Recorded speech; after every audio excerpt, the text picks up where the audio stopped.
This is the normal trait. For the experiment, we will compare all of the mutants to this hand. While comparing, remember that the goal is to transport as much water as possible. This is mutant A, which we model by placing marbles between each finger. Now ask yourself two questions. Did the structure, or appearance, change?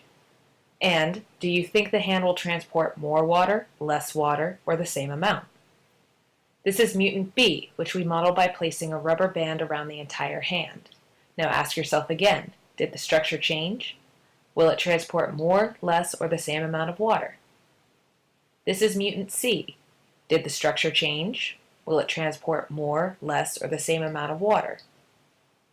At this point, you might be thinking, how can a mutant look the same as the normal trait? If you look at the DNA table, you'll see that mutant B and mutant C both have substitutions. However, mutant B, which looks almost the same as the normal trait, substituted the base cytosine in place of an adenine. Mutant C substituted the base guanine in place of a cytosine. If you remember Chargaff's rules, the amounts of adenine and thymine are always equal, and the amounts of cytosine and guanine are always equal. Because mutant C substituted a guanine, there will still be a cytosine paired with it, meaning that there will be no change in the amino acids made. This is mutant D, which we model by holding a weight dish in the palm of the hand. Did the structure change? Will it transport more, less, or the same amount of water? Here's the data for the experiment. The normal trait transported 201.6 milliliters.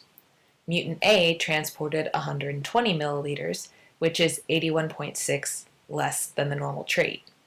Mutant B transported 203.3 milliliters, which is 1.7 milliliters more than the normal trait. Mutant C transported 201.0 milliliters, which is 0.6 milliliters less than the normal trait. Mutant D transported 1,438.2 milliliters, which is 1,236.6 milliliters more than the normal trait. Now let's look at the overall differences between the normal trait and the mutants. All of the mutants have a change in DNA structure. Mutant C's substitution swapped one base for its matching base, but technically it did change. If we look at structure, you just have to ask yourself whether each mutant looks different from the normal trait. Mutants A, B, and D all had different appearances, so you would write yes in those rows and no for mutant C because it looks identical to the normal trait.